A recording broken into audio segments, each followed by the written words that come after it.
ಈ ಮಲ್ಬೆರಿ ಎಲ್ಲ ಪಿಚ್ಕ ಆಗಿಬಿಟ್ಟಿದೆ. Hi friends, welcome back. ಇವತ್ತು ನಾನು ಹೆಲ್ದಿ ಮತ್ತು ಪ್ರೋಟೀನ್ ರಿಚ್ ಆಗಿರುವ ಬ್ರೇಕ್ಫಾಸ್ಟ್ ಆರ್ ಸ್ನ್ಯಾಕ್ ಆಪ್ಷನ್ ತೋರಿಸ್ಕೊಡ್ತಾ ಇದ್ದೀನಿ ನಿಮಗೆ. ಸೊ ಫಸ್ಟ್ ಒಂದು ಬೌಲಲ್ಲಿ ನಾನು ಸ್ವಲ್ಪ ಬ್ಲೂಬೆರೀಸ್ ತಗೊಳ್ತಾ ಇದ್ದೀನಿ, ಮತ್ತು ಒಂದು 2 ಸ್ಟ್ರಾಬೆರೀಸ್ ಮತ್ತು ಒಂದು 3-4 ಮಲ್ಬೆರೀಸ್ ತಗೊಳ್ತಾ ಇದ್ದೀನಿ. ಆಮೇಲೆ ಒಂದು kiwi and yogurt. So first ಇದೆಷ್ಟನ್ನ ವಾಶ್ ಮಾಡ್ಕೋಬೇಕು, ಚೆನ್ನಾಗಿ ಸಾಲ್ಟ್ ಹಾಕ್ಬಿಟ್ಟು ವಾಶ್ ಮಾಡ್ಕೋಬೇಕು. ಸೊ ಈಗ ನಾನು ಇದನ್ನ ಎಷ್ಟೆಲ್ಲ ಚೆನ್ನಾಗಿ ವಾಶ್ ಮಾಡ್ಕೊಂಡಿದ್ದೆ. ಸೊ ನಾವು let's chop it. So first ನಾನೀಗ ಫ್ರೂಟ್ಸ್ನೆಲ್ಲ ಕಟ್ ಮಾಡ್ಕೊಳ್ತೀನಿ. ಸ್ಟ್ರಾಬೆರಿ ಆಗಿದೆ, ಈಗ ನಾನು ಬ್ಲೂಬೆರೀಸ್ನ ಕಟ್ ಮಾಡ್ಕೊಳ್ತೀನಿ. ಬ್ಲೂಬೆರೀಸ್ ನೀವು ಬೇಕಾದರೆ ಫುಲ್ ಹಾಕೋಬೋದು, ಚಿಕ್ಕದೇ ಇದೆ ಅದಕ್ಕೆ.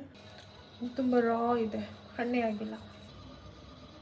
ಸೊ ಈಗ ನಾನೊಂದು ಬಾಲ್ ತೊಗೊಳ್ತಿದ್ದೀನಿ. ಆ ಬಾಲಲ್ಲಿ 85 ಗ್ರಾಮ್ಸ್ ಆಫ್ ಯೋಗಟ್ ಇದೆ. ಸೊ ಇದನ್ನ ನಾನೀಗ ಹಾಕೊಳ್ತಾ ಇದ್ದೀನಿ. ಈಗ ಇದಕ್ಕೆ ನಾನು 1 ಸ್ಪೂನ್ ಚಿಯಾ ಸೀಡ್ಸ್ ಹಾಕ್ಕೊಳ್ತಾ ಇದ್ದೀನಿ.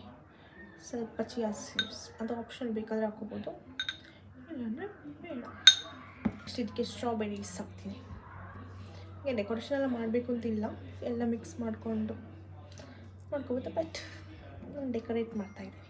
ಕಿವಿ ಹಾಕ್ಕೊಂಡಿದ್ದೀನಿ. ನೆಕ್ಸ್ಟ್ ಕಿವಿ ಫ್ರೂಟ್ನ ಪ್ಲೇಸ್ ಮಾಡ್ತಿದ್ದೀನಿ, ಜಾಗನೇ ಇಲ್ಲ. ನೆಕ್ಸ್ಟ್ ಮಲ್ಬೆರೀಸ್,